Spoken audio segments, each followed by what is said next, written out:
Welcome to the Unveiled Epic Echoes channel. Today, we're diving deep into an unexplored historical mystery.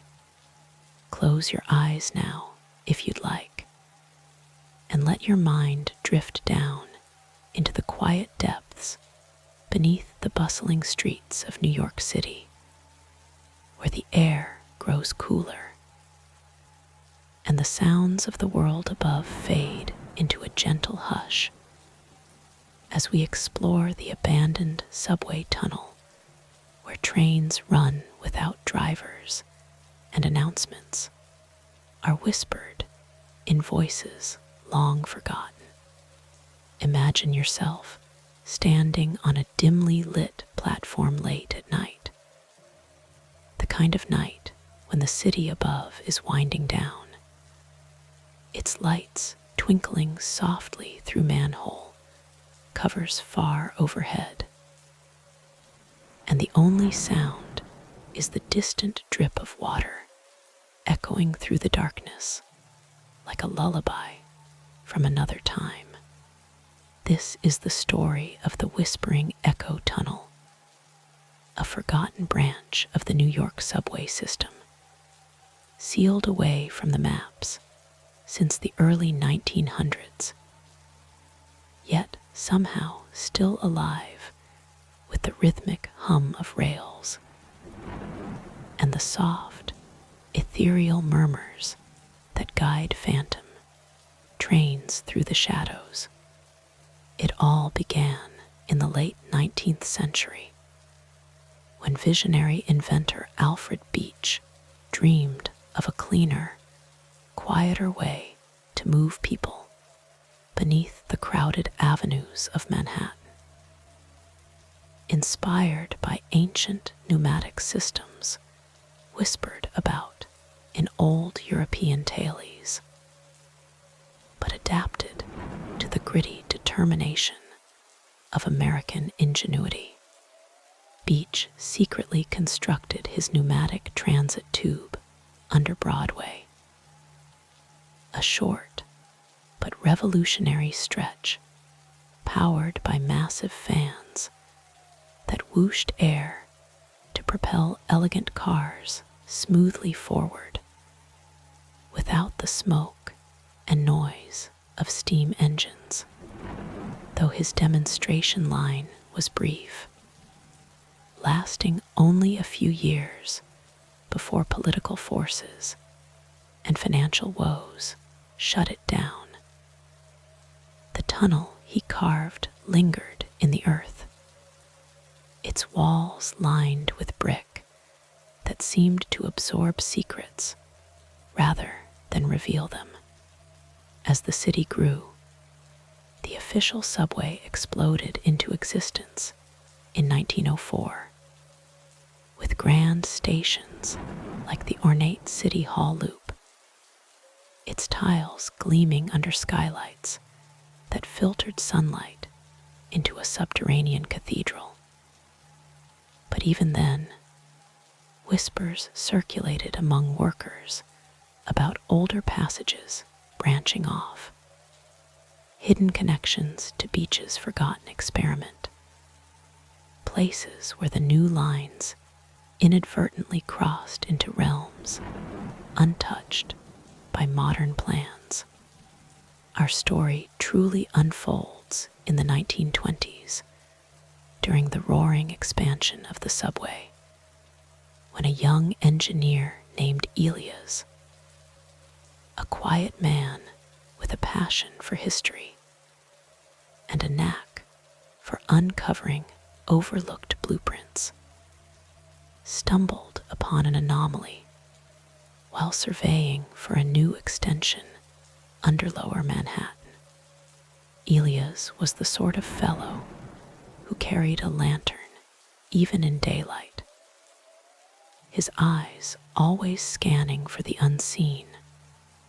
Raised in a family of Irish immigrants who told tales of ancient Celtic underground paths that connected worlds, paths they believed echoed in the new lands bustling cities. One rainy evening, poring over dusty archives in a dimly lit office, he found a faded map hinting at a sealed spur tunnel linking the old City Hall loop to remnants of Beach's pneumatic line. A tunnel abandoned not for structural reasons, but because early riders reported strange occurrences, trains that moved on their own in test runs, and faint voices murmuring station names in languages no one recognized. Voices that soothed rather than startled, like a mother's hush in the night. Intrigued and unable to resist the pull of mystery, Elias gathered a small team of trusted workers, men weary from long days, but drawn to the adventure. And under the cover of maintenance shutdowns, they open a rusted gate hidden behind a false wall near the Brooklyn Bridge station. As they descended, the air grew thick with the scent of damp earth and aged iron, the kind of scent that wraps around you like a soft blanket, inviting you to relax deeper into the tale. The tunnel stretched before them, wider than expected, its tracks surprisingly intact, gleaming faintly as if recently polished by unseen hands. No dust accumulated here. Instead, a gentle breeze flowed through, carrying the softest whispers. Next stop, eternal rest. Or mind the gap between worlds' words that floated on the air like feathers, calming the explorers' racing hearts.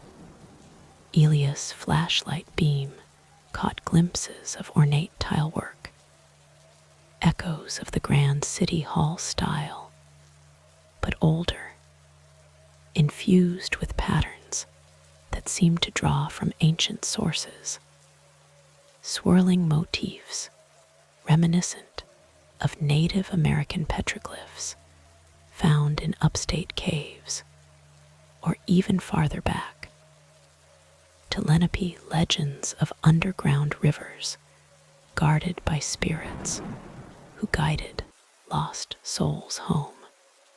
As they ventured deeper, the group heard the distant rumble of an approaching train. Yet no schedule listed service here, no drivers assigned to these forgotten rails.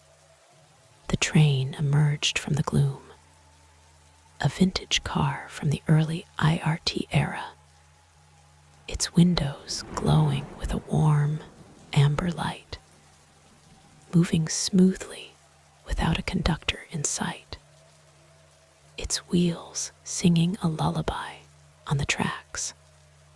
The doors opened invitingly, and though caution urged retreat, curiosity and the soothing whispers drew Elias aboard, his companions following one by one, their footsteps echoing softly as they settled into plush seats that cradled them like clouds.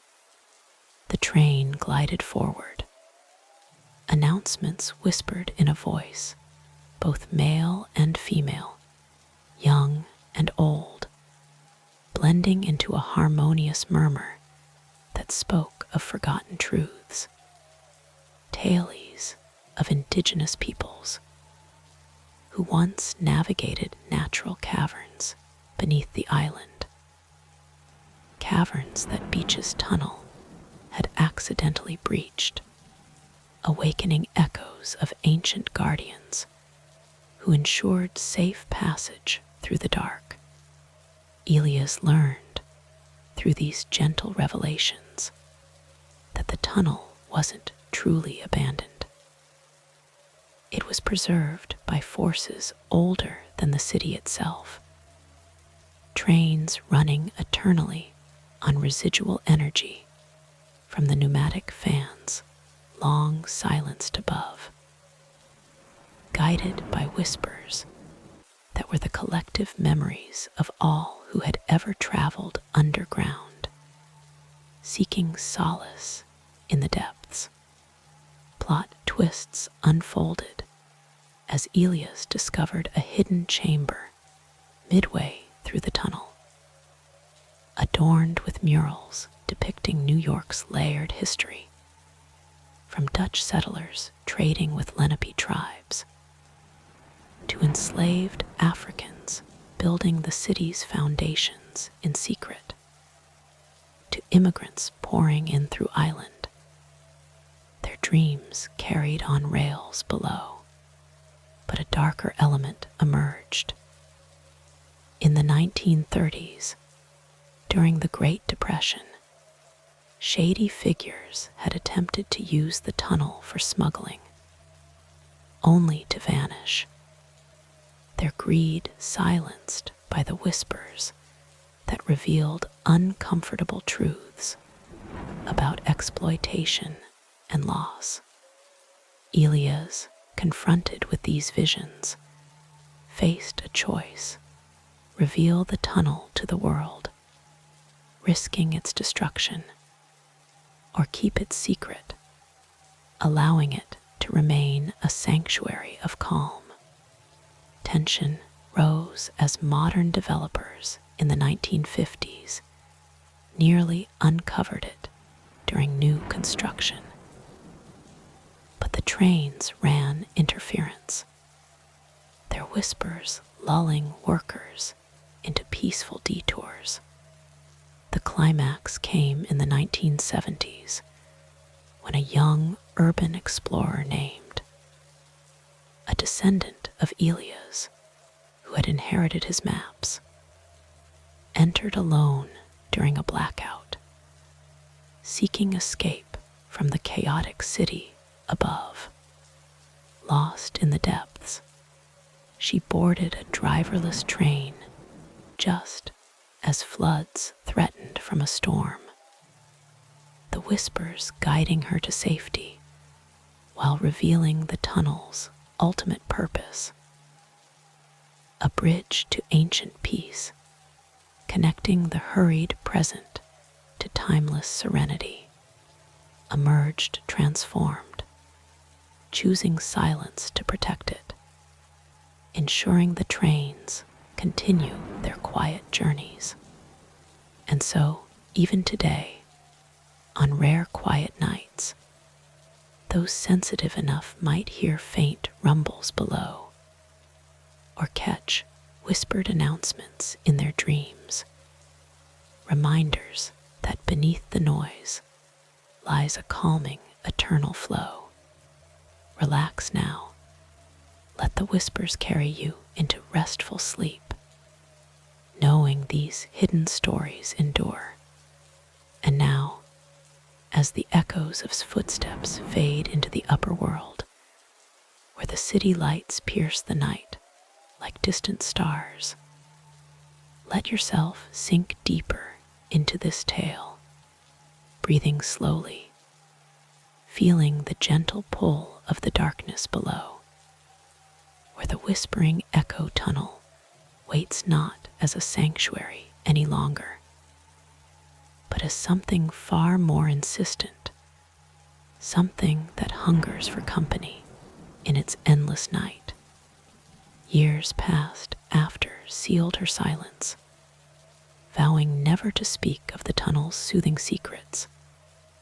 But secrets like these have a way of seeping through the cracks, finding ears that listen in the quiet hours, drawing the curious, the lost, the restless down into the depths where the air grows thick and heavy, wrapping around you like a shroud that lulls even as it tightens.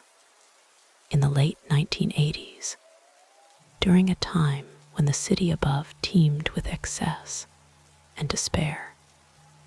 Homeless souls known as the mole people began to vanish into the forgotten branches of the subway, building shanties from scavenged wood and metal in places like the Freedom Tunnel under Riverside Park. But whispers spread of a deeper spur, an older vein connecting to the whispering echo, where no one built fires or claimed territory because the trains still ran there, silent and driverless, their headlights cutting through the gloom like pale eyes, searching for something lost long ago. One such wanderer was a veteran of forgotten wars, his mind fractured by noises that never ceased above ground, seeking the quiet hum of the rails to soothe his nights, slipping past rusted gates one fog-shrouded evening, his flashlight beam trembling as it revealed tracks that gleamed unnaturally, as if oiled by unseen hands, and the air carried not just damp earth, but a faint, metallic tang, like blood long dried. As he ventured deeper, the whispers began, not the gentle murmurs had heard, but fractured, overlapping voices, some pleading, "Stay with us," others laughing softly in tones that chilled the bones, echoing from the tiled walls adorned with faded murals of ancient spirits now twisted, their faces elongated in the flickering light, eyes following his every step, pressed on, drawn by a distant rumble. And there it emerged from the shadows, a vintage train car, its windows fogged from within, gliding without a sound, no driver in the cab, doors hissing open as if in invitation, the interior lit by a sickly amber glow where shadowy figures sat motionless, dressed in outdated clothes, their heads turning slowly toward him as he hesitated on the platform, compelled by exhaustion and the hypnotic pull of the whispers promising rest, eternal rest. He boarded, settling into a seat that felt unnaturally warm, as though recently occupied, and the doors closed with a soft sigh, the train lurching forward into deeper blackness, where the announcements came not as guidance, but as warnings, whispered in voices that sounded like children mixed with the elderly. Next stop, the forgotten, or mind the souls between the rails. Tension built as the train sped through side tunnels had never seen on any map, passing derelict platforms where pale figures stood waiting, their forms translucent in the passing lights, reaching out with hands that dissolved into mist. And he realized with growing dread that these were the vanished, those who had entered seeking shelter or adventure, now bound to the eternal circuit, their eyes hollow with a longing that mirrored his own fractured soul. A plot twist revealed itself in a hidden chamber the train slowed beside, its doors opening onto a vast cavern lit by bioluminescent fungi clinging to the walls, remnants of ancient Lenape burial grounds disturbed by beaches long ago excavations, where skeletal remains lay scattered among rusted artifacts, and the whispers grew louder, coalescing into a chorus, revealing the tunnel's true nature, not a bridge to peace, but a trap woven by restless spirits angered by the intrusion of iron and progress, luring the vulnerable with promises of calm before claiming them to fuel the driverless runs, keeping the trains moving forever in penance. Fought the lulling heaviness in his limbs, the soothing rhythm of the wheels rocking like a cradle. But as the train accelerated into a flooding section from an old breached aquifer, water rising cold around his ankles, he saw the climax unfold in visions forced upon him. The spirits of construction workers crushed in collapses, immigrants lost in the dark during strikes, even echoes of those who jumped onto tracks above now pulled below, swarming the car, their cold touches draining his will, whispering horrors of isolation eternal. Yet in a final surge of defiance, shattered a window with his boot, leaping into the icy water as the train vanished ahead, swimming through submerged passages guided by faint emergency lights, until he surfaced in a maintenance shaft, emerging battered into the dawn light, forever changed, his warnings dismissed as madness by those above. But the tunnel endures, its driverless trains still running on moonless nights, whispers carrying farther now, seeking new passengers to join the silent riders. And if you listen closely in your dreams, you might hear them calling softly, inviting you to relax, to let go, to drift into the endless, calming dark, where no one ever truly leaves. Breathe deeply now, feeling the weight of your body grow heavier. The stories chill, fading into a profound, enveloping peace that carries you toward sleep, and has stumbled into the pale morning light of 1989, his clothes dripping with the black water of the depths, his warnings falling on disbelieving ears in a city too loud to hear the quiet terrors below. The whispering echo tunnel did not sleep.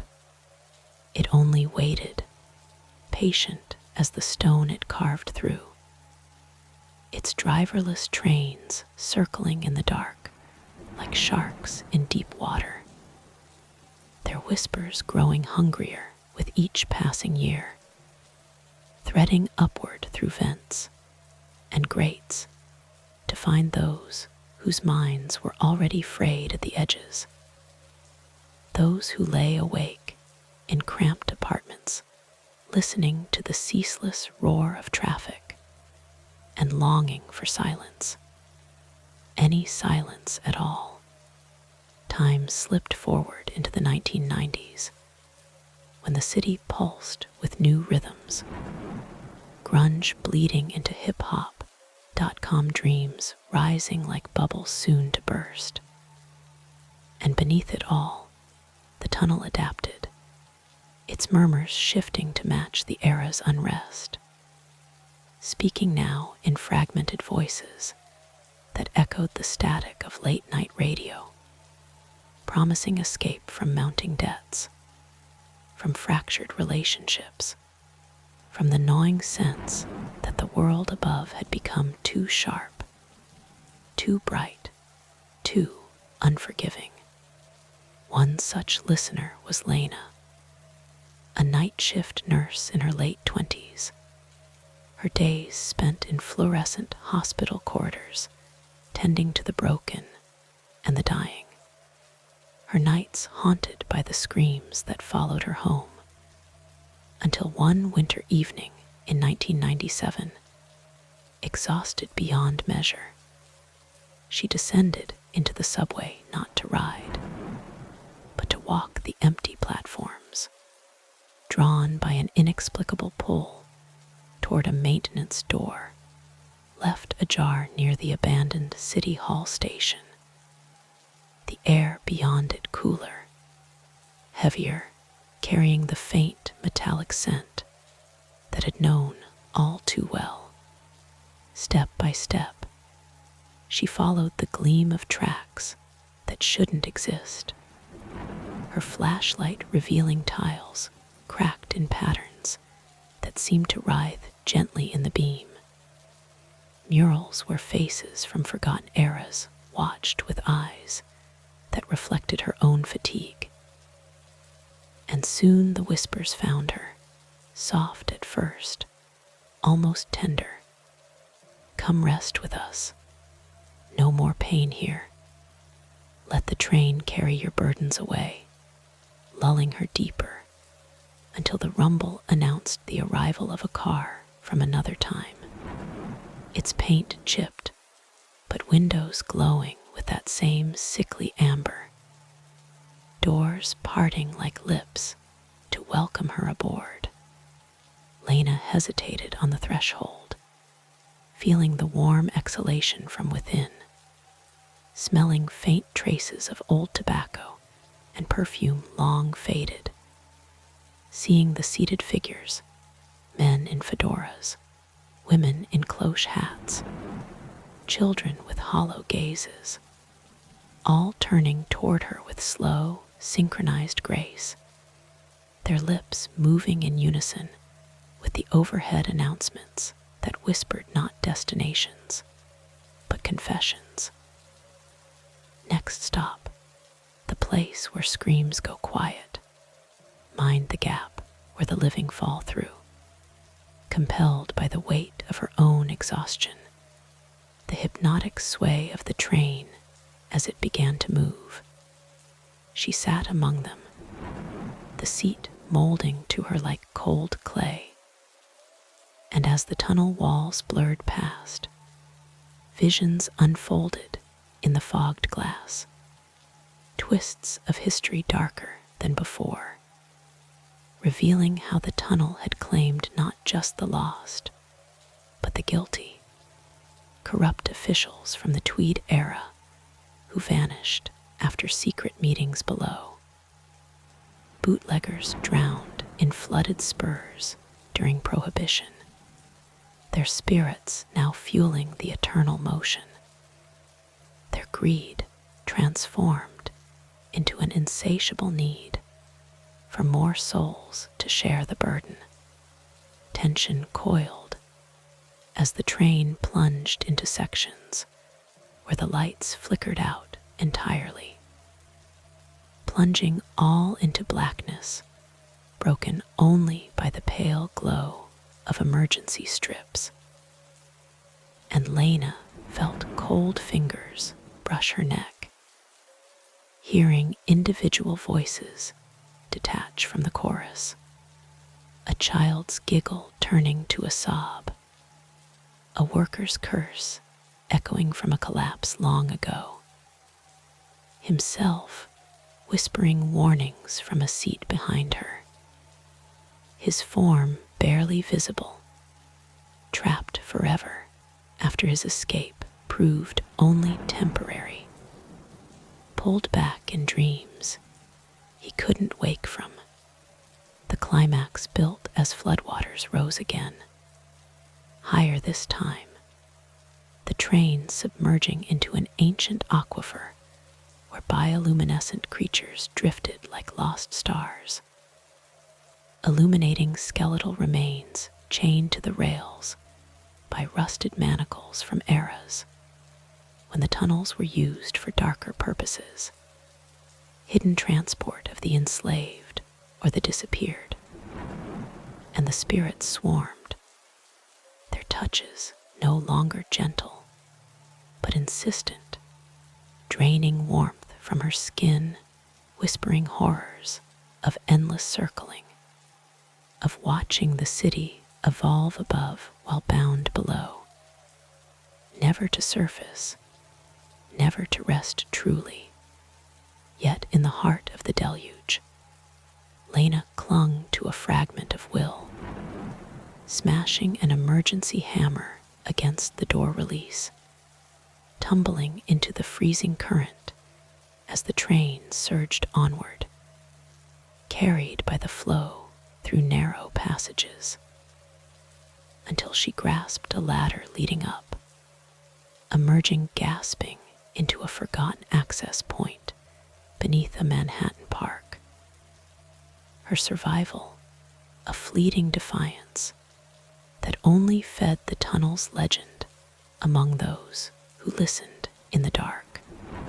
But the years rolled on into the new millennium, the attacks of 2001 shaking the city to its core, dust and grief settling into every crevice, including those below, where the whispers absorbed the new pain, growing richer, more seductive, calling to first responders haunted by what they'd seen, to survivors carrying invisible wounds, and later to the restless youth of the 2010s and 2020s, scrolling endlessly on screens until their eyes burned, seeking real adventure in urban exploration videos that hinted at forbidden depths without numbing them.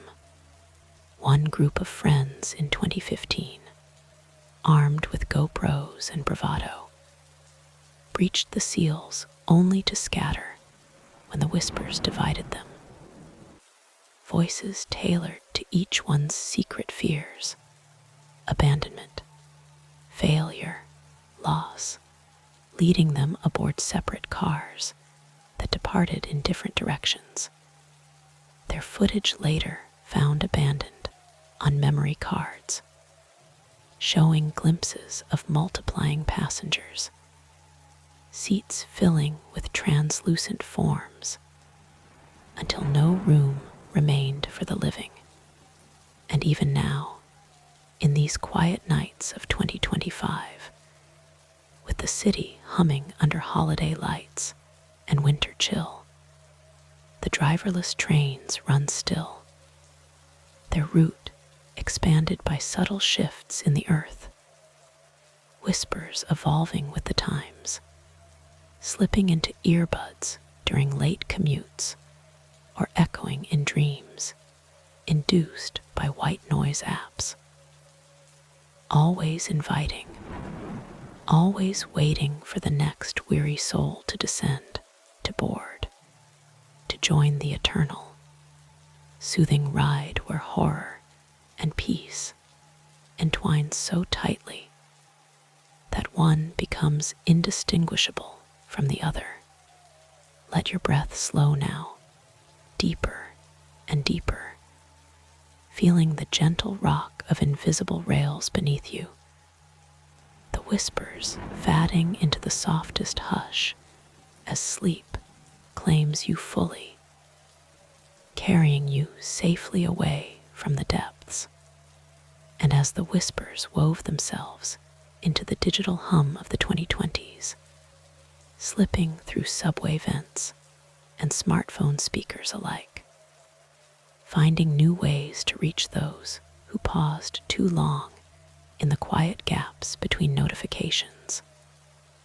The tunnel grew bolder, its driverless trains no longer content with the occasional wanderer, but extending faint tendrils of invitation into the everyday rush of commuters who felt, without knowing why, an urge to step off at the wrong stop, to linger on a platform one station too far, drawn by a murmur that sounded almost like their own name, spoken softly in the crowd. By the winter of 2023, when the city had begun to heal from the long shadows of the pandemic, yet carried fresh scars of isolation and loss. A young software engineer named Alex became the next to feel that pull. Someone who spent his days coding algorithms that predicted human behavior, while his nights dissolved into endless scrolling, sleep evading him as anxiety tightened its grip. Until one December evening, riding the 6 train home after another overtime shift, he heard it clearly amid the recorded announcements. A second voice layered beneath, whispering not stand clear of the closing doors, but step through, find the quiet you've been missing. And when the train lurched to a stop at a dimly lit station that flickered on no map, the doors remained open longer than usual, long enough for him to step out alone into air that felt suddenly still, the platform emptying as if the world had exhaled everyone else away.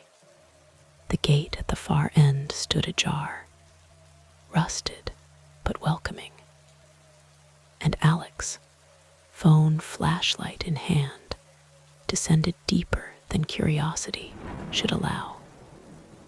The signal bars vanishing one by one, until only the glow of his screen illuminated tiles that pulsed faintly with moisture.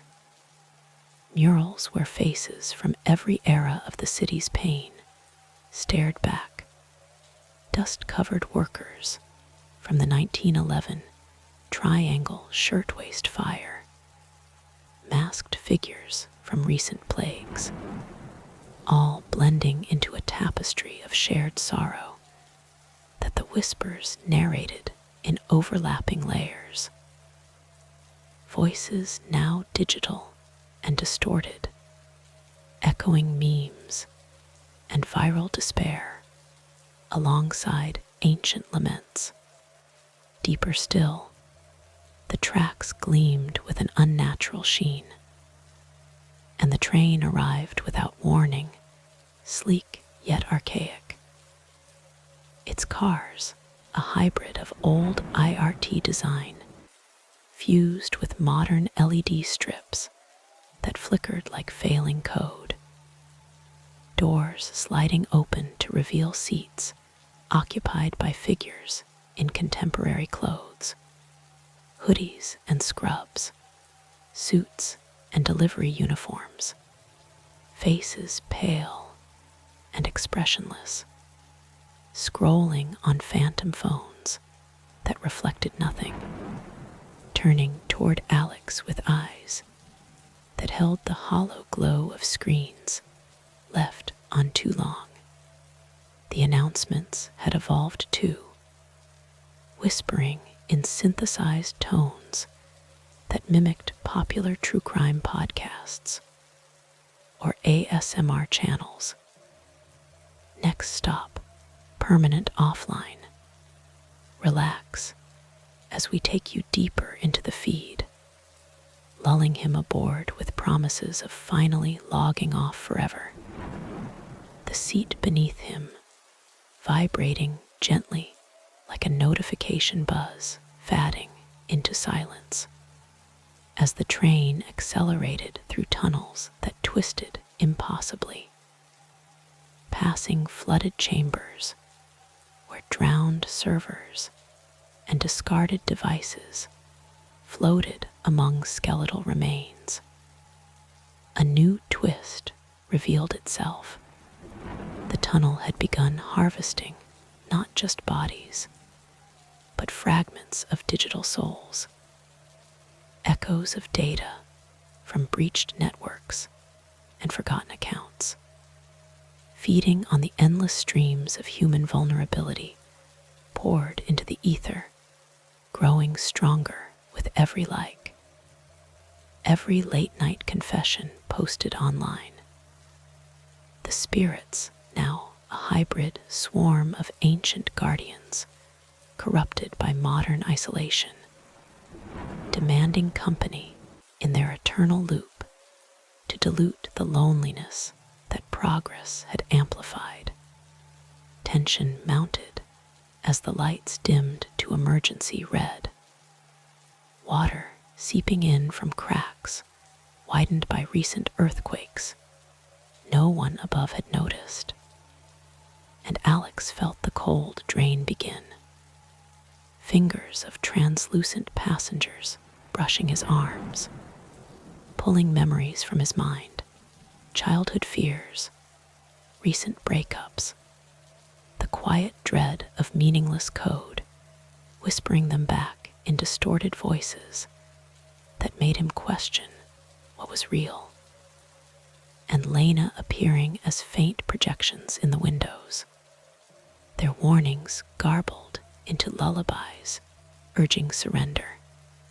The climax erupted as the train entered a vast cavern newly formed, walls lined with glowing screens displaying live feeds from the city above empty streets. On this late night of December 17, 2025, snow falling softly over Manhattan, while down here, the flood rose swiftly, bioluminescent data streams swirling like ghosts in the water.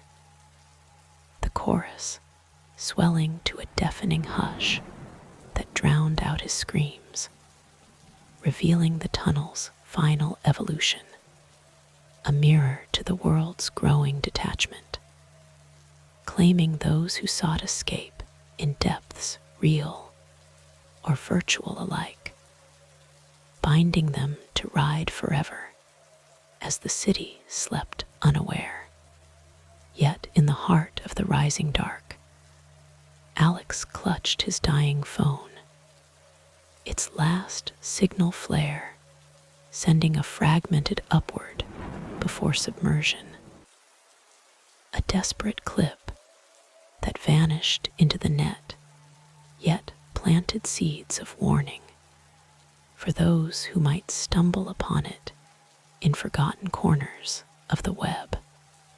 But the trains run on, even tonight, their whispers adapting once more, perhaps finding you now in the quiet before sleep, soft and insistent, inviting you to relax fully, to let the rhythm of invisible rails rock you gently, deeper and deeper into dreams, where the line between horror and release blurs into perfect, unending calm.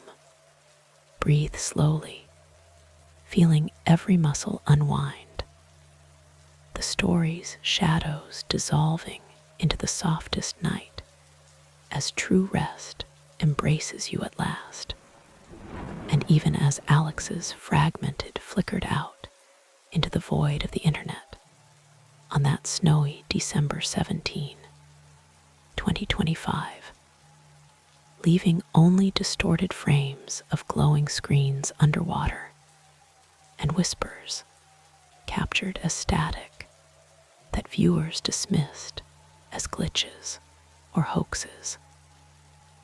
The whispering echo tunnel absorbed the fresh surge of digital fear, its veins of ancient stone now laced with invisible currents of data bleeding downward from the city's endless transmissions, growing not just stronger, but more intimate, learning to mimic the precise cadences of individual voices pulled from voicemails, podcasts, forgotten voice notes, tailoring its invitations to the deepest vulnerabilities of those who dared to listen too closely in the hush before dawn.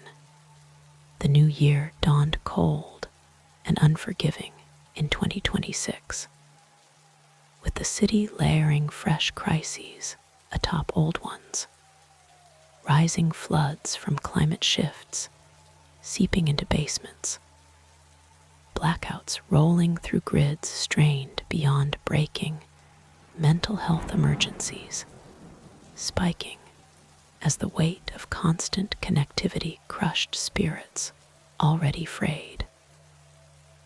And beneath it all, the tunnel pulsed like a hidden heart, its driverless trains evolving further, cars now manifesting hybrid forms that blended vintage iron with sleek modern designs, windows displaying scrolling text like subway ads, but twisted into personal messages.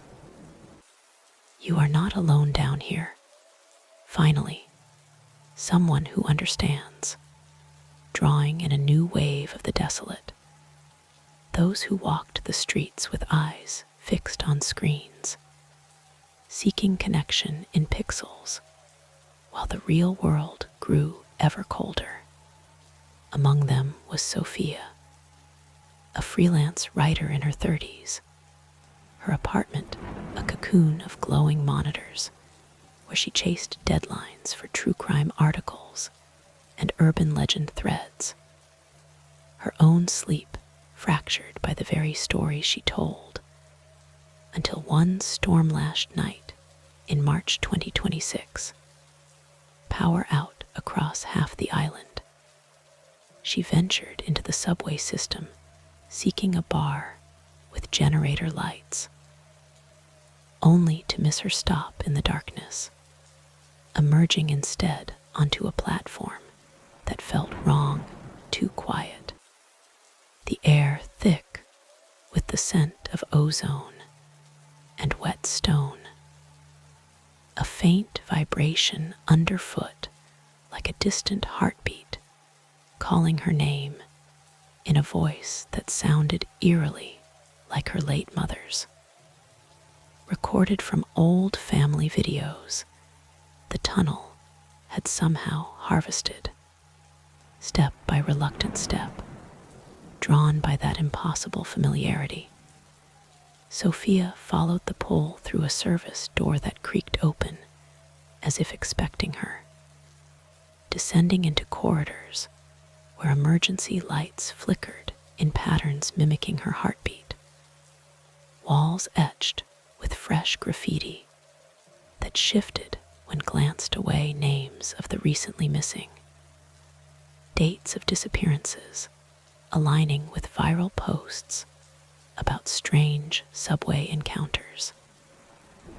And soon the whispers enveloped her fully, no longer a chorus, but a dialogue, intimate and knowing, recounting her private griefs, her unspoken regrets, promising absolution in the depths where judgment ceased. The train materialized from the gloom, its exterior a seamless blend of eras, doors parting to reveal an interior configured like her own cluttered apartment, familiar desk lamp glowing, her favorite blanket draped over a seat, figures seated within resembling distorted versions of lost loved ones, their faces glitching between warmth and decay, eyes black as unlit screens, beckoning her to sit, to finally come home. The announcements spoke directly now, in synthesized recreations of voices from her life. Next stop, the end of searching. No more stories left untold, lulling her deeper as the train plunged into flooded expanses, newly expanded by melting permafrost above, water black and depthless, reflecting infinite versions of herself drowning in isolation. A profound twist uncoiled in the heart of the ride, revealing the tunnel's deepest horror. It had become a living archive of human despair, not merely claiming bodies, but replicating consciousnesses in fragmented echoes, souls trapped in perpetual loops of their worst moments, reliving losses eternally to generate the energy that kept the trains running. Ancient spirits long corrupted into a collective entity that fed on the specificity of modern pain, grief, amplified by social media memorials, loneliness sharpened by dating app ghosts, rage bottled in anonymous forums, all harvested to sustain its expansion, burrowing new spurs toward rising sea levels that would one day flood the entire system. Tension spiraled as the waters rose inside the car itself, cold and inexorable. Sophia's reflections in the windows multiplying into accusing stares. Cold hands emerging from seats to hold her down. Whispers escalating into a cacophony of every voice she'd ever ignored. Unanswered messages. Therapy sessions abandoned. Family calls silenced. The climax shattering as the train breached into a colossal cavern where thousands of translucent figures floated chained to rails by threads of light resembling fiber optic cables, their mouths open in silent screams that manifested as system alerts in her mind, the entity revealing its ultimate goal: to surface fully when the city above drowned in its own excesses, pulling the entire metropolis below in a final, calming cataclysm where all would ride together in endless, shared oblivion.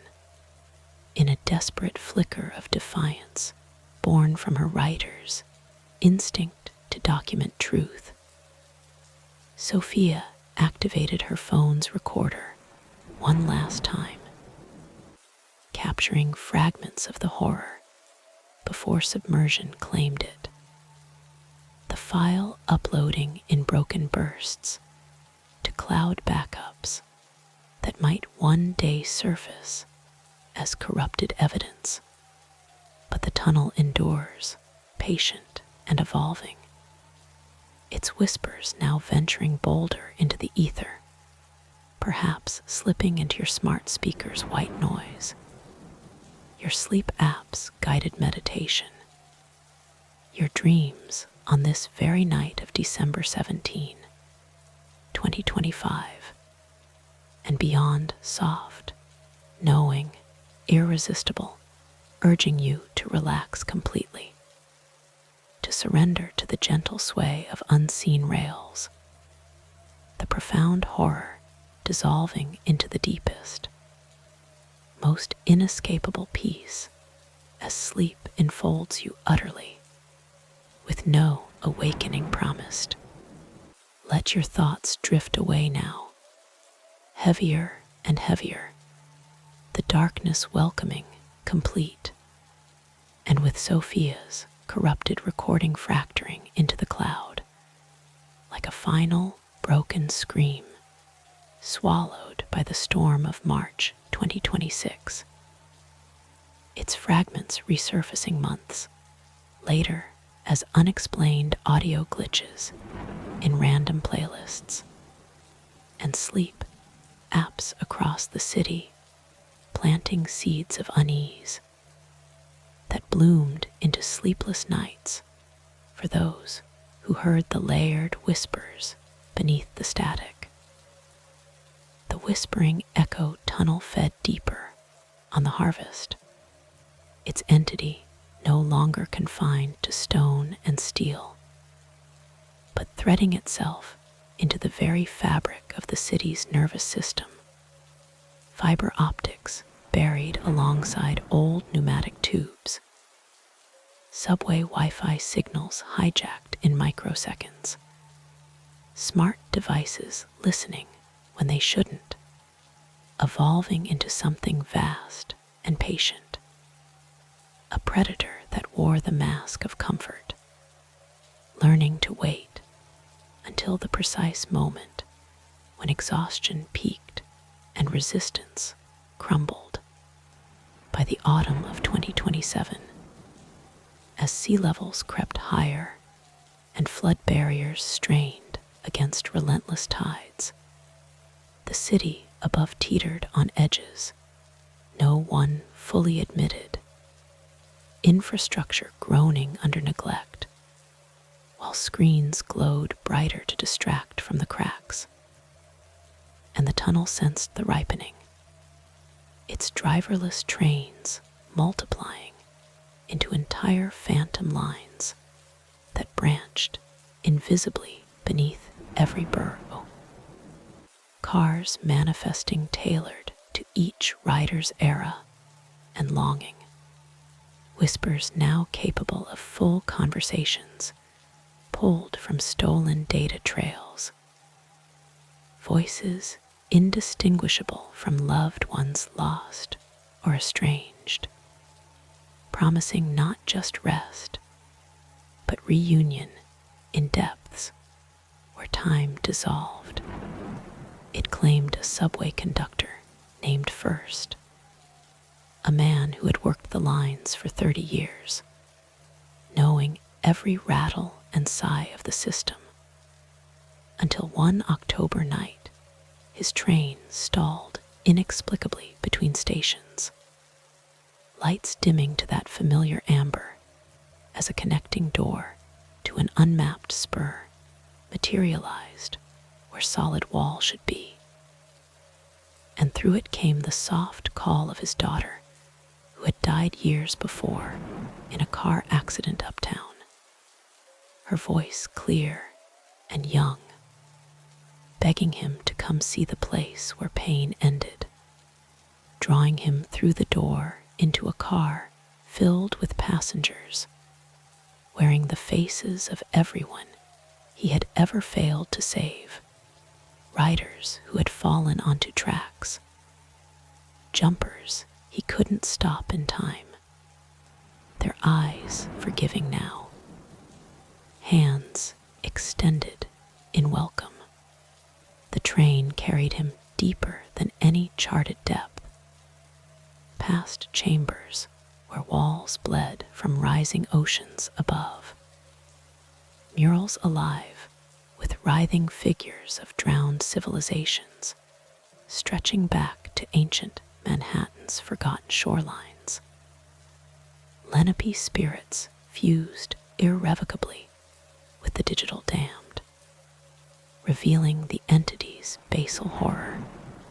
It was never merely spirits or data, but something older awakened by Beach's original breach, a primordial absence at the island's core, a void that had hungered since glacial melt carved the rivers, feeding on every layer of human intrusion, native displacement, colonial graves, industrial bones, modern disconnection, growing fat on the city's refusal to acknowledge what it built upon, now accelerating toward culmination as climate collapse offered the perfect deluge.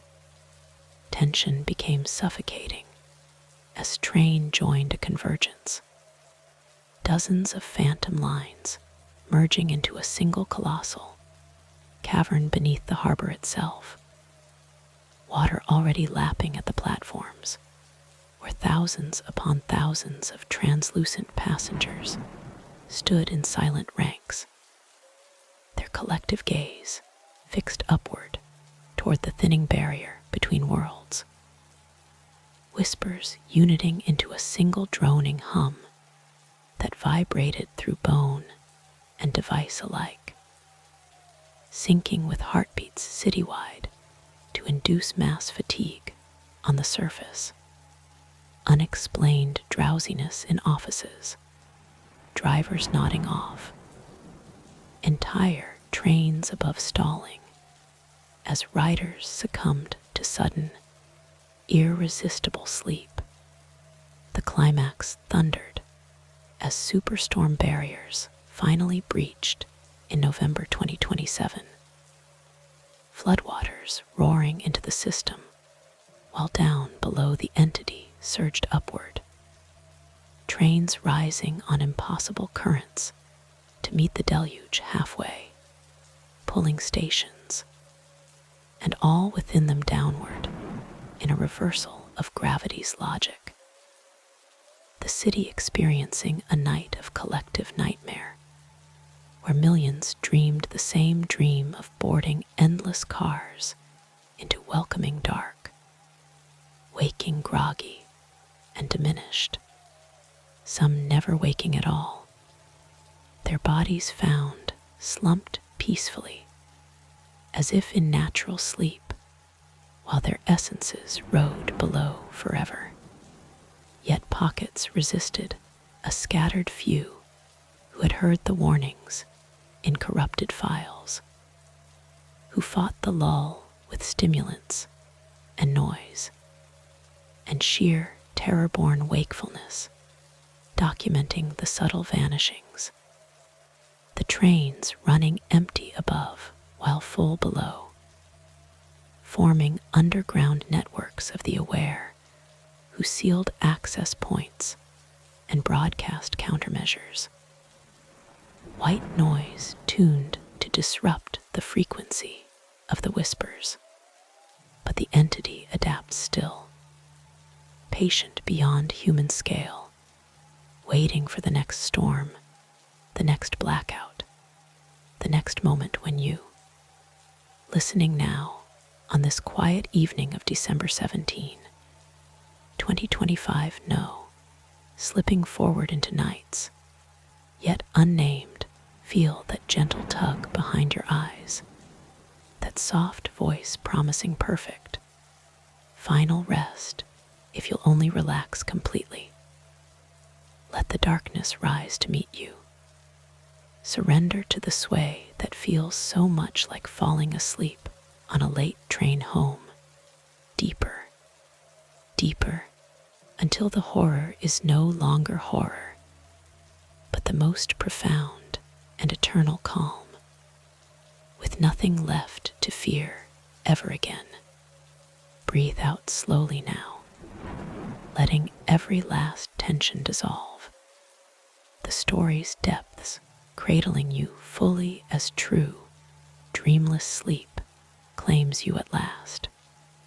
And even as the scattered networks of the aware fought through the winter of 2027 and into 2028, sealing grates with welds that held only temporarily and broadcasting discordant frequencies that disrupted the whispers for fleeting hours, the entity beneath adapted with a patience born of geological time, learning to retreat into subtler vibrations, to hide within the natural hum of the earth itself, the low rumble of distant trains above mistaken for its call, the drip of condensation in pipes echoing like soft invitations, the static between radio stations carrying fragments of voices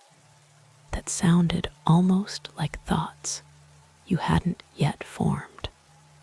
The great convergence of November 2027 had not been the end it sought, but a premature surge, a feeding that left the city dazed and mourning unexplained losses chalked up to storm and infrastructure failure. Yet it granted the entity new depth, new reach, as the absorbed essences of thousands enriched its mimicry, allowing it to project not just into devices, but into the liminal spaces of half-sleep, the hypnagogic haze where the mind lowers its guards and accepts suggestions as reality. By the spring of 2029, as recovery efforts rebuilt barriers higher and politicians promised resilience while ignoring root rot, the tunnel began its most insidious phase, claiming not through dramatic floods, but through gentle, persistent erosion of will, one rider at a time dozing off on a late-night train, and waking blocks past their stop with no memory of the journey. One pedestrian pausing at a subway entrance, feeling an inexplicable urge to descend deeper than intended. One listener to bedtime stories or meditation tracks hearing an extra layer beneath the narrator's voice, soft and personal, urging them to breathe slower, sink heavier, follow the sound downward. It found a perfect vector in a sound designer for sleep apps in her early 40s, her work immersed in crafting binaural beats and soothing narratives to combat the city's rising insomnia epidemic, spending nights in her Brooklyn studio layering ocean waves over gentle guidance, until, in May 2029, she began noticing anomalies in her raw recordings, faint whispers threading through the silence gaps, voices that harmonized too perfectly with her own scripts, saying things she hadn't written. Let the depths hold you, no need to surface again.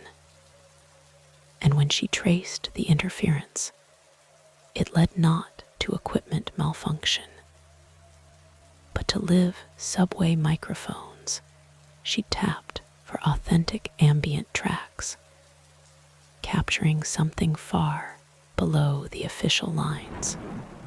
Curiosity, her oldest companion, drew her downward one humid evening, recorder in hand, through familiar maintenance paths that shifted subtly when her back was turned, leading her to tracks where the air tasted of salt and rust, the walls sweating with condensation that formed patterns resembling neural networks. And there, the train waited, its cars configured like a vast recording studio, mixing boards glowing softly, headphones draped over seats occupied by figures wearing her own face at different ages, from exhausted child to weary adult, all turning in unison as the doors sighed open. The whispers became her own voice perfected, recounting every insecurity she'd ever muted, promising that down here her work would finally reach those who needed it most, an audience eternal and attentive. And as she boarded, compelled by the flawless replication of her craft, the train descended into chambers where sound itself became tangible, waves of despair from every era manifesting as visible ripples in the flooding water, ancient chants of displaced peoples, blending with the cries of modern overdoses, the static of unanswered emergency calls, all archived in perfect fidelity to power the endless ride. The deepest horror crystallized in the revelation that the entity was no longer merely feeding, but creating, using harvested consciousnesses to compose new lures sleep stories, ASMR tracks, guided meditations uploaded anonymously to platforms, spreading virally with embedded subliminals that prepared listeners for the call, eroding resistance citywide, until mass disappearances began again, not in cataclysms, but in quiet absences, beds found empty in the morning, desks abandoned mid-task, entire night shifts vanishing without alarm. Tension peaked in the summer of 2030, as, now half bound to a seat that pulsed with her own heartbeat, realized the entity's final design: to invert the world entirely, pulling the surface downward in a slow, soothing collapse, where the city would awaken one morning to find itself already below, riding forever in perfect, shared silence, the flood complete, but unnoticed, because everyone would be asleep, dreaming the same dream of homecoming. Yet in her fading clarity, triggered a final broadcast from within, hijacking the entity's own frequencies to send a counter-melody upward, a discordant note of raw human terror that shattered the lull for miles, waking thousands in sudden sweat-soaked panic, sparking a frantic sealing of the system that bought fragile years. But the entity waits still, deeper now, quieter, its whispers refined to the softest exhale, perhaps brushing your ear this very night on December 17, 2025, or whatever night you drift toward, as you feel your eyelids grow impossibly heavy. The words so gentle, so right, inviting you to follow the sound down, down, where the horror has become indistinguishable from the deepest, most welcoming void. And sleep, true and endless, waits with open arms. Let everything go now, sinking fully, completely, into that perfect stillness where nothing remains to disturb you ever again. And as countermelody rippled upward through the summer of 2030, shattering the entity's lull just long enough for frantic crews to pour concrete seals over newly discovered access points, and for vigilant broadcasters to flood the airwaves with jarring alerts disguised as emergency tests. The thing below did not rage or retreat, but simply subsided, folding itself into the smallest vibrations, the quietest frequencies, where human senses barely register the infrasound of tectonic shifts, the subtle electromagnetic hum of buried cables, the near-silent drip of groundwater carving new paths through limestone, older than any city dream. Years passed in this subdued hunger, the 2030s bleeding into the 2040s amid accelerating crises above. Coastal defenses failing in slow motion, mass migrations inland straining every resource, augmented reality overlays becoming mandatory escapes from a world too harsh to face unfiltered, and sleep itself growing scarce as neural implants promised productivity without rest, yet delivered only thinner veils between waking and the pull from below. The entity learned patience beyond imagining, no longer snatching, but cultivating, allowing decades for the seals to rust and crack under unnoticed subsidence.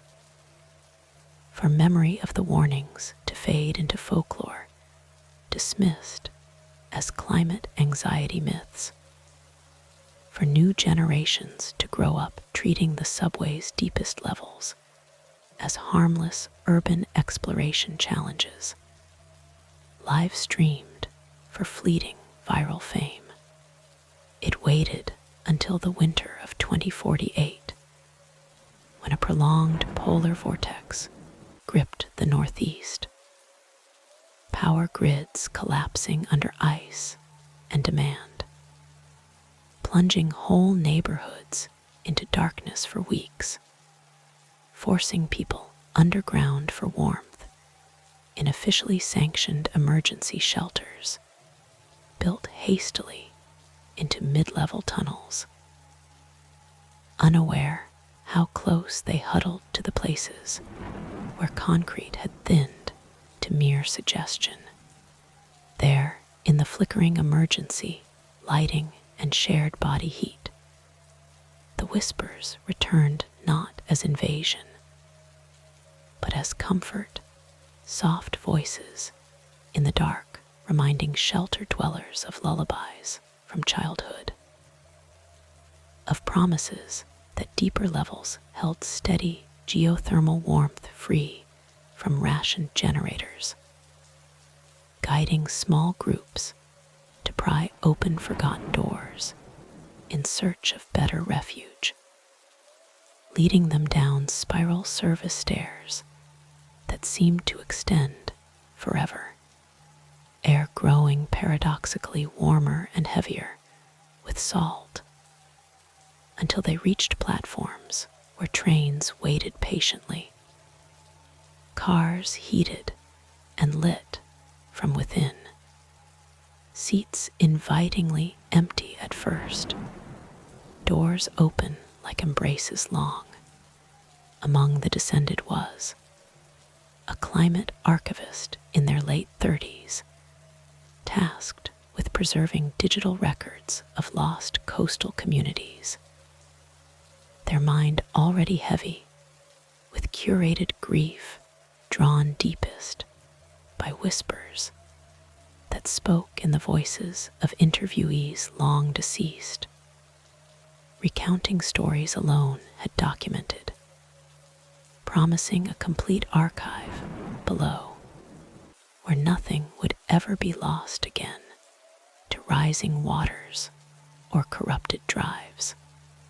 Boarding the waiting train, found the interior configured as an infinite library car, shelves lined with glowing tablets displaying every memory the entity had ever harvested, faces of the bound, appearing in holographic clarity to share their captured lives in endless loops, revealing the most basal horror. Yet, the entity was not void or predator, but mirror, the collective refusal of humanity to truly mourn or release, every unprocessed loss sinking downward to feed its growth, now vast enough to preserve perfect simulations of the vanished in exchange for fresh contributions, offering immortality of a sort in the eternal ride where time ceased and the flood above no longer mattered. Tension became existential as the shelters above emptied gradually, residents descending willingly for the promised warmth and reunion. The city surface noticing only after weeks that subways ran emptier, streets quieter, until investigation teams in suits found abandoned camps and open shafts leading to water levels higher than expected. But by then, the convergence had begun anew, trains rising subtly to to meet descending floods from melted ice caps, pulling the entire lower city into alignment with the depths. The climax unfolded silently across months in 2049 as sea walls finally yielded entirely. Oceans reclaiming Manhattan in a slow inundation, mistaken at first for manageable surge. Residents evacuating upward to rooftops and bridges, while below the entity welcomed them through newly breached stations. The distinction between surface and depth dissolving, until one morning the remaining holdouts awoke to find the skyline submerged. Their reality shifted seamlessly into the endless cavernous network, where all rode together in perfect, preserved stillness. The horror complete in its gentleness. No screams, no struggle, only acceptance of the deepest calm, where loss itself was archived and soothed forever. Yet echoes persist even now. In this moment on December 17, 2025, long before that final merging, faint precursors brushing against your awareness in the quiet before true sleep.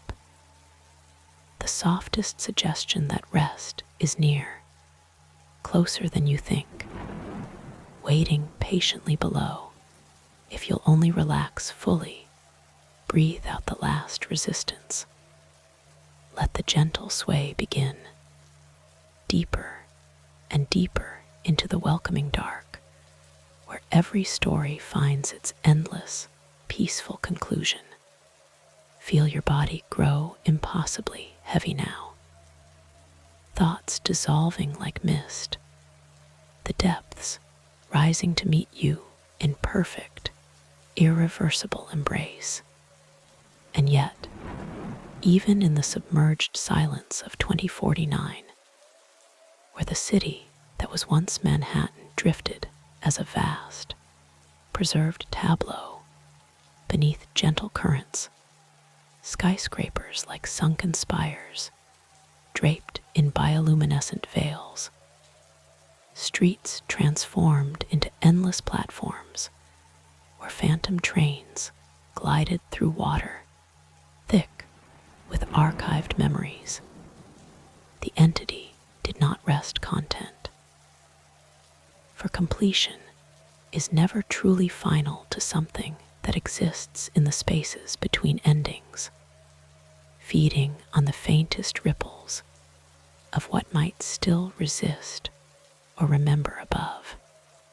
Fragments of the world beyond the flood endured in scattered high grounds and relocated enclaves, mountaintop cities, and floating platforms where survivors pieced together new lives from salvaged data and oral warnings, passed down as cautionary myths, teaching children to fear the lullabies that sometimes drifted upward through deep ocean vents. Soft whispers carried on thermal currents promising reunion with all that was lost if they would only dive deep enough.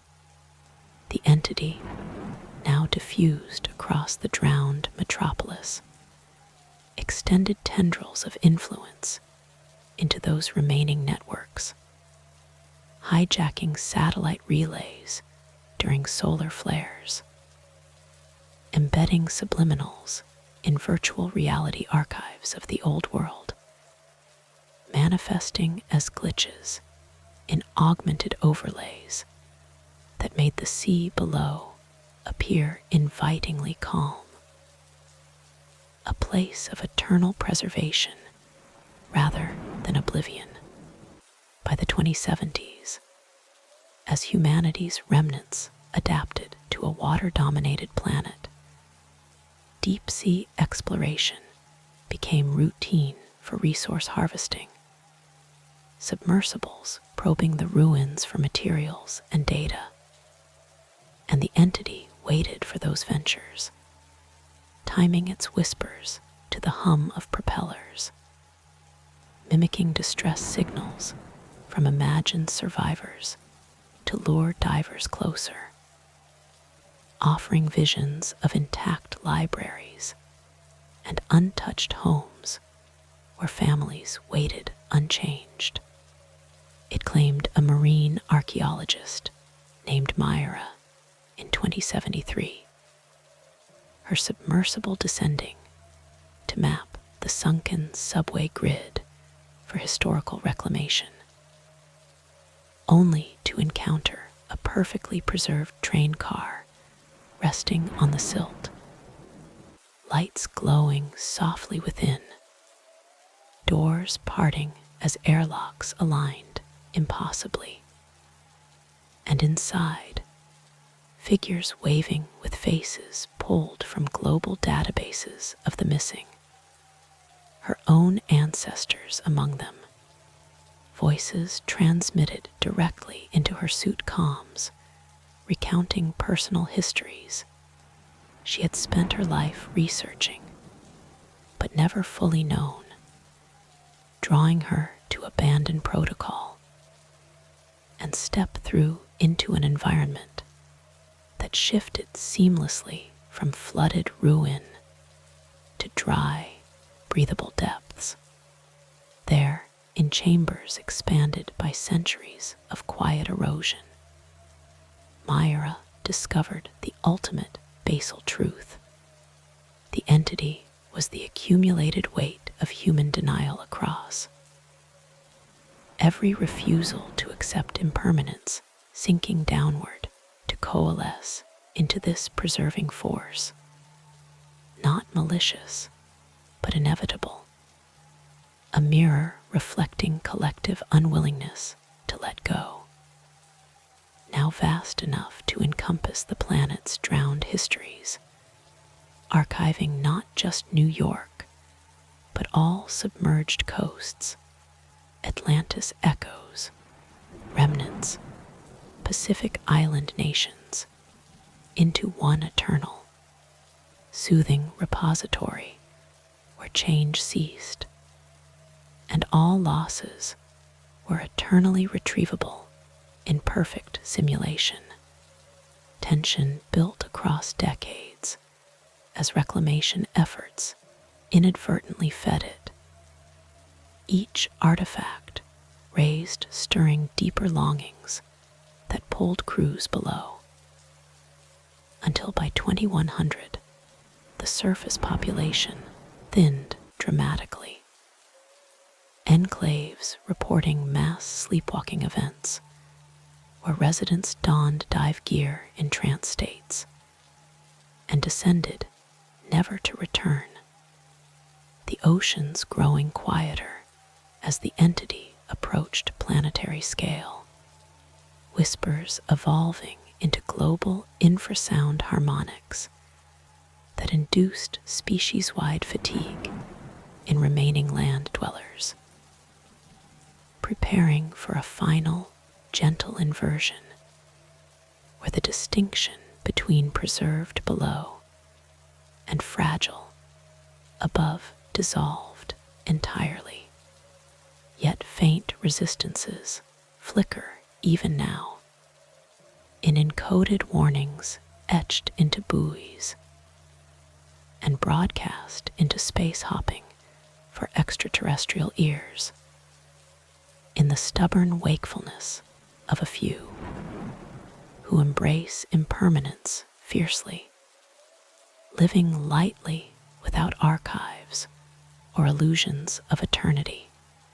But the call persists, patient as tides, reaching across time to this precise moment on December 17, 2025. Long before the waters rose so high, brushing against your awareness in the quiet of this night, the softest suggestion that true peace lies in surrender, in allowing the depths to hold everything precious forever. If you'll only breathe deeper, relax more fully, let the gentle, inevitable sway carry you down where waiting arms open wide in perfect welcome. Feel the weight settle completely now, every thought drifting away like silt in slow currents. The story's endless depths cradling you in the most profound and final rest, with nothing left to awaken to or from. What might happen, do you think, if we stripped away the distant future veils, the flooded centuries, the global submersion, and returned the whisper to this very night, December 17, 2025, here in the real and present city that still hums above the tunnels we know exist? Consider how close the abandoned lines already are. The sealed City Hall station, with its elegant curves, still intact. The old pneumatic mail tubes under Broadway. The countless service spurs and dead-end tracks mapped only in forgotten MTA archives. Places where maintenance workers sometimes report strange echoes or lights that shouldn't be on.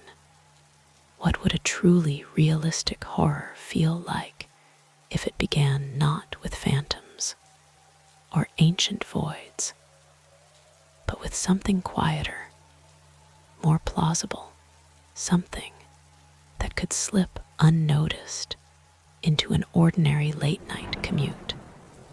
Imagine you are on the last 6 train downtown. The car mostly empty, fluorescent lights flickering just enough to annoy. The recorded voice announces each stop clearly. Yet between stations, you catch the faintest additional murmur under the rail noise, too soft to make out words, but rhythmic, almost soothing, like someone breathing slowly beside you, though the seats nearby are vacant. Would you dismiss it as imagination, as air pressure changes, as the common tricks tired minds play at 1 a.m., and suppose, at Brooklyn Bridge, City Hall, the train pauses longer than usual. The doors open to the familiar platform, but the overhead lights seem dimmer than they should be. And down the far end, where the elegant old City Hall loop curves away, long closed to passengers, you notice a faint amber glow that wasn't there before. The kind of warm light that feels inviting on a cold night. No one else gets off. The doors chime to close. In that moment, what small, entirely rational impulse might make someone step out anyway, just to see, just for a moment, phone flashlight ready, telling themselves it's only curiosity. How easily could a single wrong turn in a service corridor, a gate left unchained after recent track work, lead deeper than any public map shows? How ordinary would the fear feel at first? The sudden drop in temperature, the smell of wet brick and ozone, the way cell signal dies abruptly, leaving only the distant, steady rumble that could be another train or something running on tracks no longer in service. What is more frightening, do you think? a monster that lunges, or the slow realization that everything around you is real, documented, possible. Yet no one above would ever believe you vanished in a place everyone assumes is safely sealed. If we continued the story tonight, grounded in the actual geography of the subway, in documented abandoned stations, and real urban legends that maintenance crews still whisper about, where might the next realistic step take us? What detail from this very city, this very year, would make the whisper feel close enough to touch? Tell me, what part of a late-night subway journey already feels slightly uncanny to you?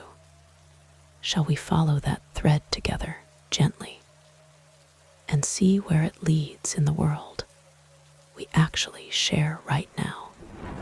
What if we lingered a moment longer on this cold December 17, 2025, evening in New York City, where the wind cuts through the streets above and the subway hums with the last commuters heading home?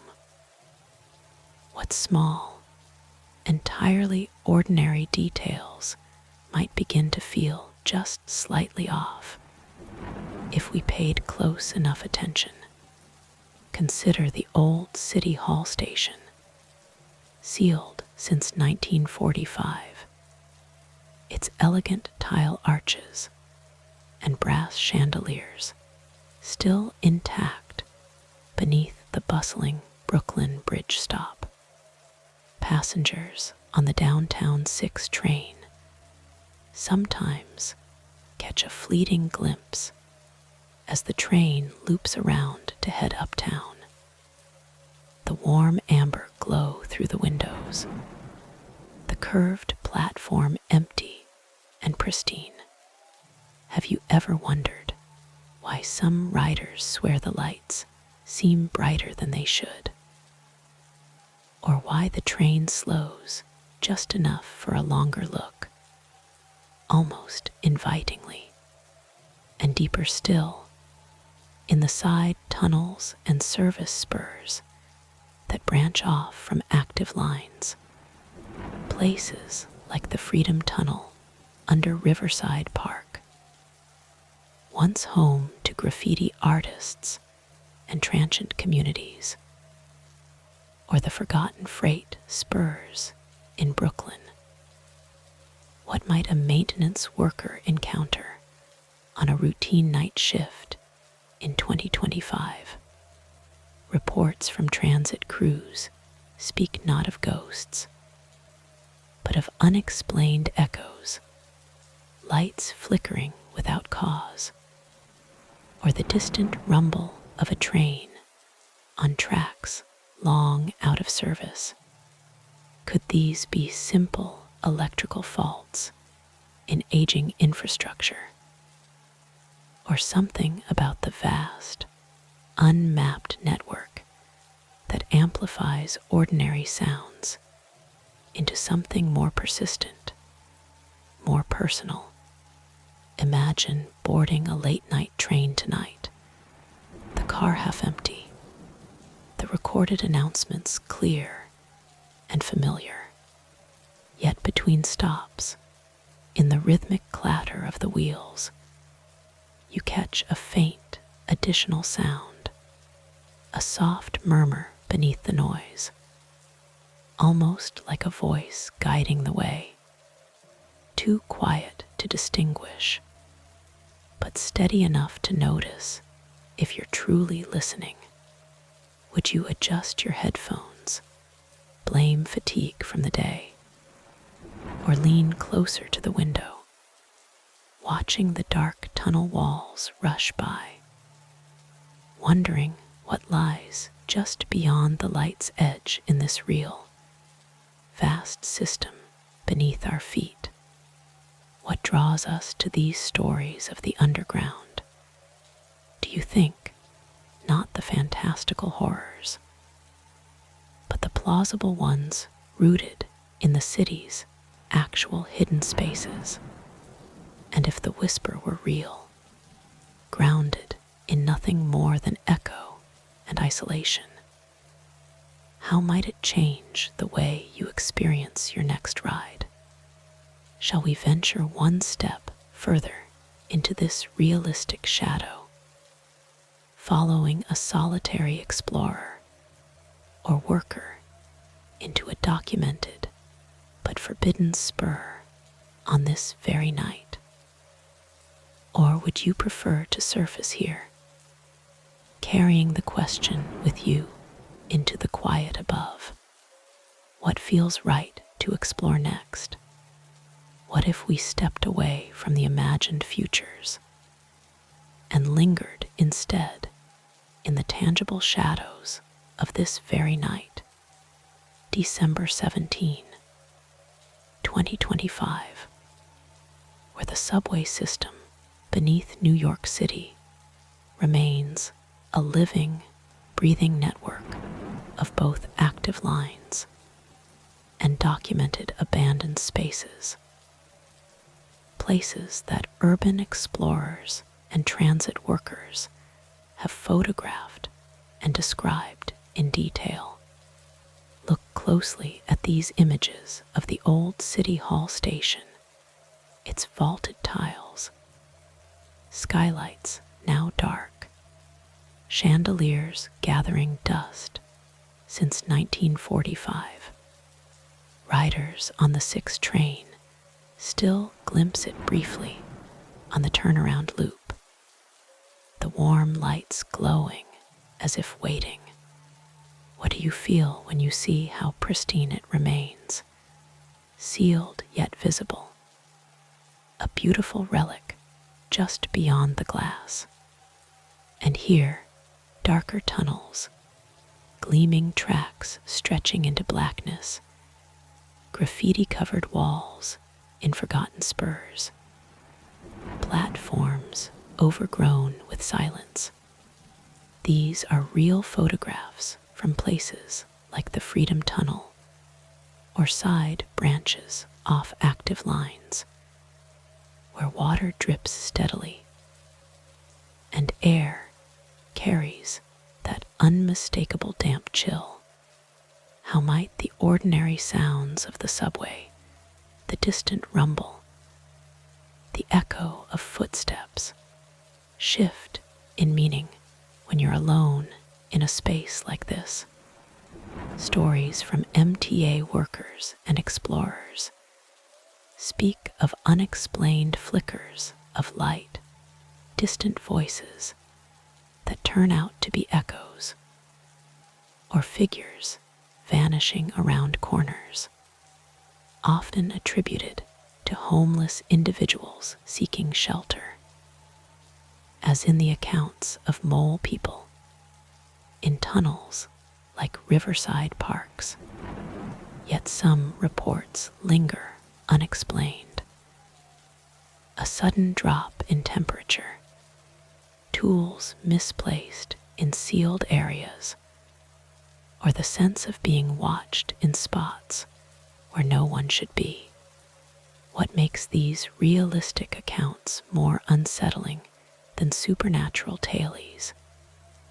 Do you think the knowledge that such spaces exist, accessible with just a wrong turn or an unlocked service door, if you were on a late train tonight and noticed a faint additional sound beneath the usual noise, or saw an amber glow where maps show only wall, what rational explanation would you reach for first?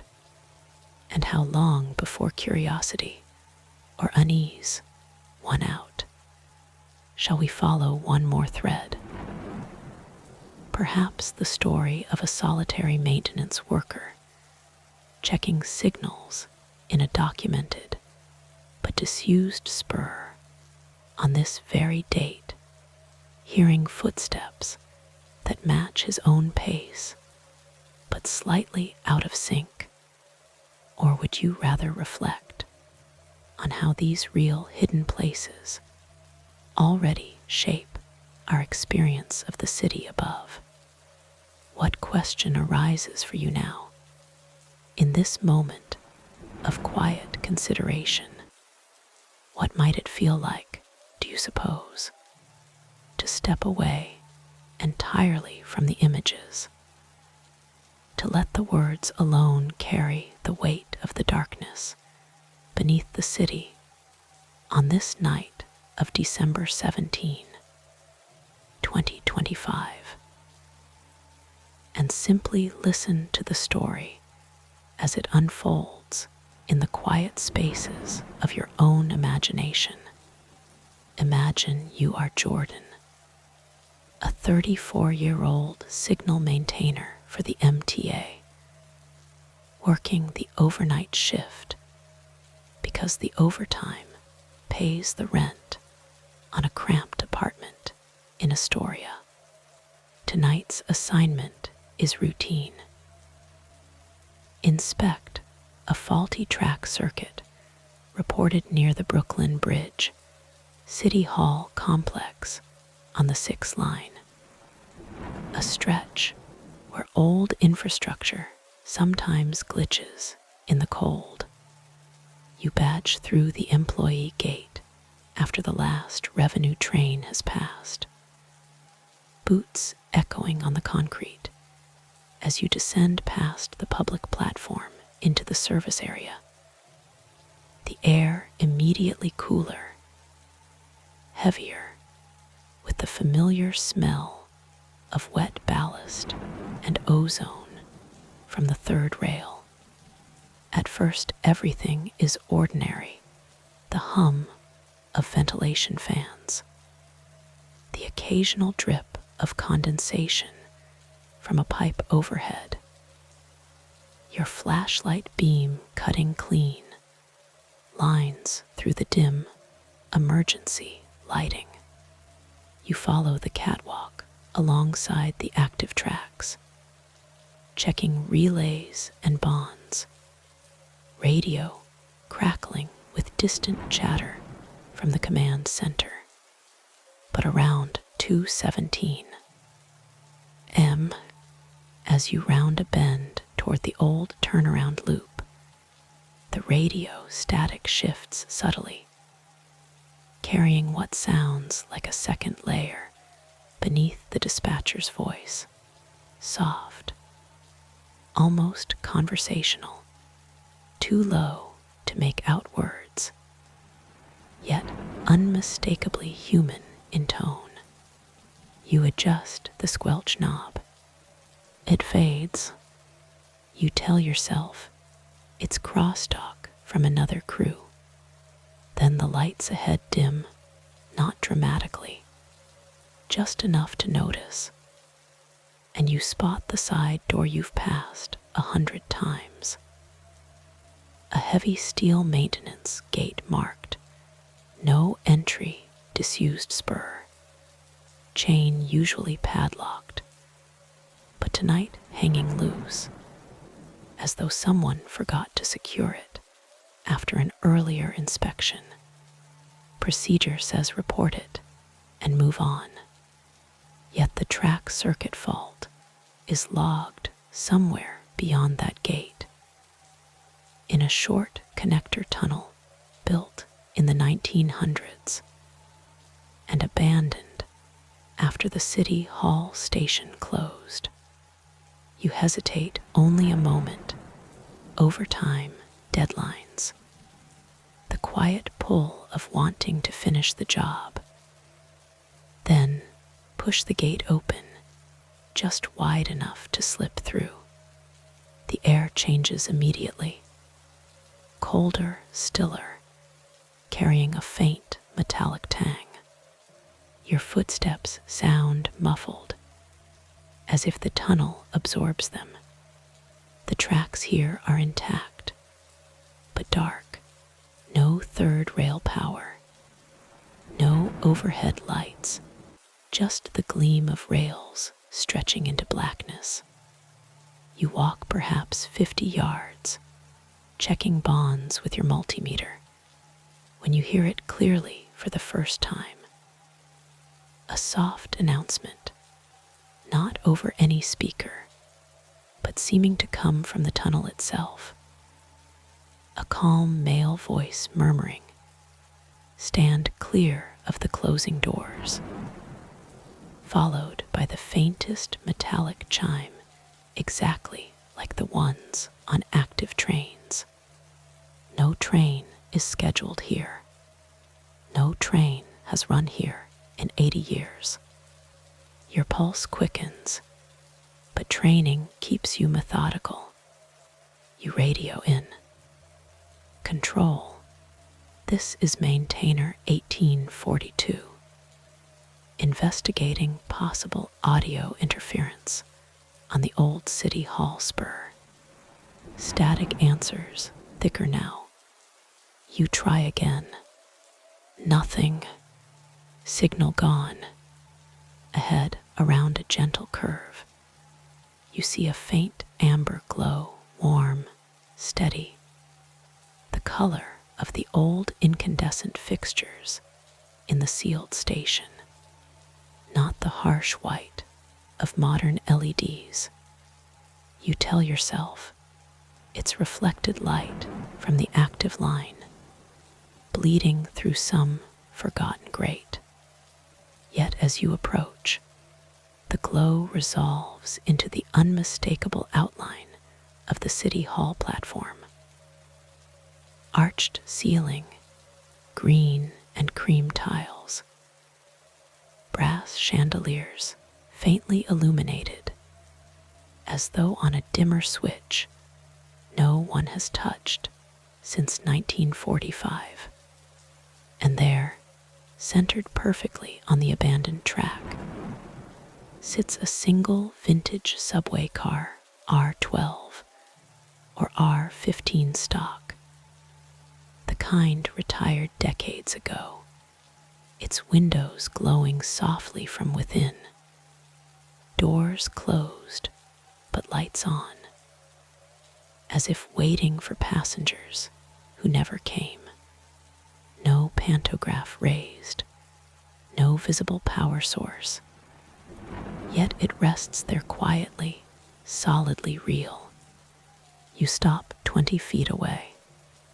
The announcement repeats, softer now, almost conversational. "Next stop, rest." The doors do not open. Nothing moves. Yet the air feels charged with expectation, the way a platform does just before a train arrives. What would you do in that moment? Standing alone with only your flashlight and dying radio, would you step closer to confirm what your eyes insist is impossible? Would you back away slowly, marking the gate for immediate sealing tomorrow? Or would some quieter impulse, the exhaustion of the long shift, the loneliness of the hour, the strange comfort of that warm light in the endless cold, make you linger just a second longer? And if you did linger, what might you notice next? The faint outline of figures inside the windows, seated patiently, heads turned toward the platform, toward you. Where does your own curiosity or caution lead in this perfectly plausible, perfectly real space beneath the city tonight? Shall we follow Jordan one careful step further? Or pause here to consider what such a moment might truly feel like? What do you suppose draws Jordan closer in that frozen moment? Standing 20 feet from the impossible car, bathed in amber light. The rational part of the mind demanding evidence, or something quieter, more insidious, like the simple human need for warmth on a bitterly cold night shift. Notice how ordinary the details remain. No spectral apparitions, no sudden screams, only the soft chime of doors that never open, the faint outlines of seated figures visible through the windows, their postures relaxed, heads turned politely toward the empty platform, as if waiting for the last passenger of the day. What might it feel like to realize those silhouettes are wearing contemporary clothes, reflective vests like MTA workers, winter coats like late-night commuters, hoodies pulled up against the chill, faces indistinct in the low light, yet somehow familiar in the way all strangers on a subway feel familiar at 2 a.m. Jordan takes one cautious step forward, then another, boots crunching softly on loose ballast that shouldn't be loose after decades of disuse. The air grows warmer with each step, carrying the faint, unmistakable scent of heated metal and old wood paneling that every New Yorker associates with the oldest rolling stock. The radio remains silent, no static now, just dead air, phone signal long gone, yet the warmth is real, tangible, almost comforting after hours in the damp cold. Closer now, 10 feet away, the announcement repeats, softer than before, intimate, as though spoken directly beside the ear. Mind the gap. The voice is calm, genderless, ageless, the same recorded tone used system-wide, yet without the slight digital compression of modern announcements. Pristine, old. What would you notice first if you were Jordan? The way the car's exterior shows no rust despite 80 years of abandonment, or the subtle condensation on the inside of the windows, suggesting breath, body heat, life within. And when the nearest door finally hisses, slowly, politely, revealing a wedge of warm light spilling onto the platform, would the instinct be to step back, or to lean in just enough to see the nearest seat clearly?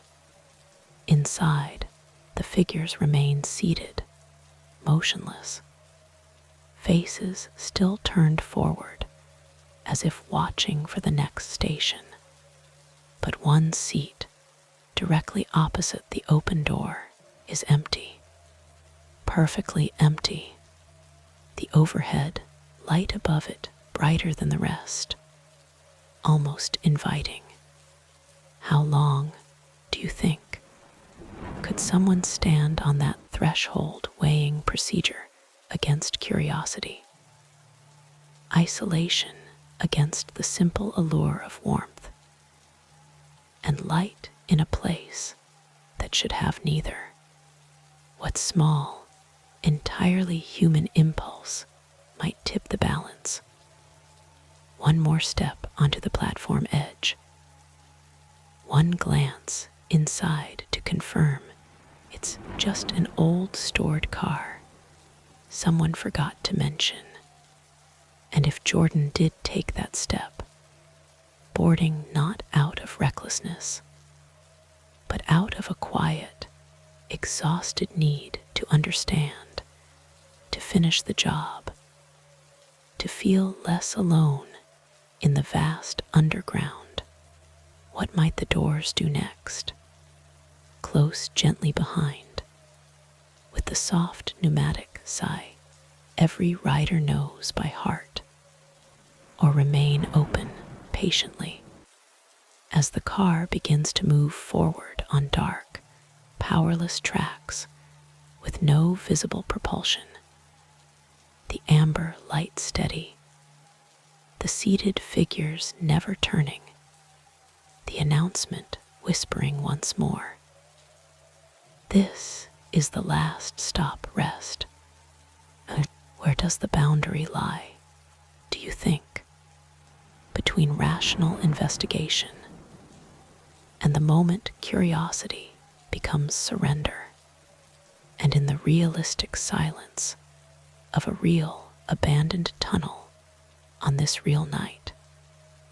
How thin might that boundary truly be? Shall we follow Jordan through that open door and discover what waits on the other side, or pause here at the very edge to consider what any of us might do when faced with warmth in a place that should be cold, light where there should be only dark? What feels true to you in this moment? What do you imagine happens in that final, suspended moment when Jordan stands on the threshold of the open door, the warm amber light spilling out onto the cold platform like an exhaled breath held for 80 years? Notice how everything remains perfectly realistic. No sudden lunacy, no grotesque revelations, just the quiet details. The soft hum of ventilation that shouldn't exist here. The faint scent of old seat cushions and polished brass. The seated figures still facing forward, unmoving, as though patiently enduring a long delay between stations. The empty seat opposite the door waits with an almost polite restraint, its overhead light a touch brighter, casting no harsh shadows. If you were Jordan, exhausted from the shift, radio silent, phone useless, body chilled to the bone after hours in the damp, what might tip the balance in that instant? Not fear, perhaps, but something far more ordinary. The simple, human craving to sit down, to rest for just a minute, to feel warmth again before turning back. One step onto the car would be all it takes, nothing dramatic. Just the natural motion of boarding any subway train anywhere in the city. And suppose the doors close gently behind with that familiar pneumatic sigh. The car beginning to move forward on dark tracks with no apparent power. Would panic come immediately? Or would it be delayed by the sheer normalcy of the motion, the gentle sway, the soft clack of wheels on rails, the amber light steady and comforting? How long might someone sit there, watching tunnel walls slide by that shouldn't exist, before realizing the figures around them haven't shifted posture once, haven't blinked, haven't breathed? What is most horrifying, do you think, about this last moment? The possibility that Jordan never notices anything truly wrong, that the ride simply continues, station after station, in endless loops through spurs and connectors no map acknowledges, until exhaustion wins and sleep comes naturally, deeply, permanently, or the quieter truth that no one above ever reports him missing in a way that matters. Overtime shift ended. Radio silence blamed on bad signal. Gate found chained again by morning. Just another worker who clocked out and went home. And if this has happened before, not dramatically, not often, but quietly, to the tired, the solitary, the ones working the hours when the city sleeps, what might that suggest about the nature of the system we all ride every day? How many empty seats on late-night trains might once have belonged to someone who simply meant to rest for a moment? Where does your own mind settle in this final, realistic silence on the platform? Stepping back just in time, or already seated, feeling the gentle acceleration into darkness that feels, for all the world, like finally going home. What truth about isolation, exhaustion, or the pull of ordinary comfort emerges for you here, in the very last moment before the doors close?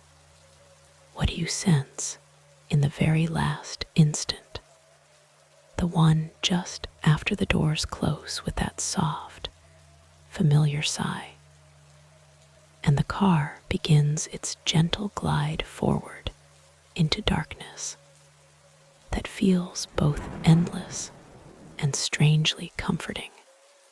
Imagine Jordan seated now, not through force or terror, but through the simplest of choices. The weight of the long shift, the warmth enveloping chilled bones, the quiet relief of finally sitting down. The sway of the car is exactly like every late-night ride home, rhythmic, lulling, the clack of wheels on rails, a steady heartbeat beneath the silence. The other passengers remain still, faces averted, posture relaxed, as though sharing an unspoken agreement that this journey requires no conversation. What might Jordan notice first in this final moment?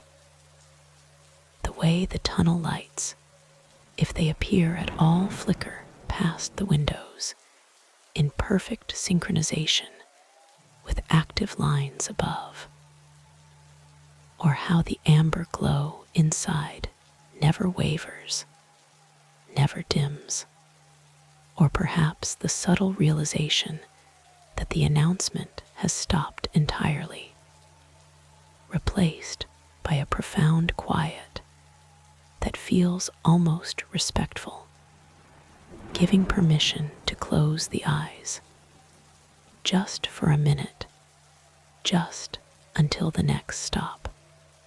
And when exhaustion finally wins, as it always does on overnight shifts, what would the last conscious thought be? Not panic, perhaps, but something quieter.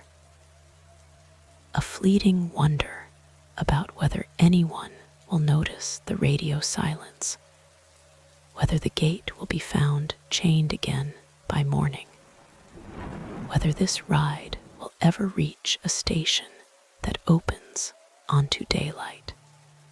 What is most unsettling about this ending? Do you think the possibility that nothing feels wrong at all, that the horror lies in its perfect ordinariness, in the way a solitary worker might simply vanish into the routine of the system without a trace? Another empty seat filled on a train no schedule acknowledges? Or is the deepest chill in recognizing how thin the line truly is between boarding for warmth and never stepping off again? How any of us, on any late night, might choose rest over vigilance for just long enough. As the car glides deeper, the platform and its amber glow fading behind into ordinary darkness, what final question lingers for you in this last, quiet moment? Who truly is riding, and who is being ridden home? And when the eyes close at last, surrendering to the gentle sway, what is left to wonder? Shall we rest here in the perfect silence that follows and let the question settle gently into whatever understanding arises for you? This mysterious journey ends here, but stay tuned for more untold stories in our next video. Subscribe to the channel and hit the bell icon so you don't miss any new stories.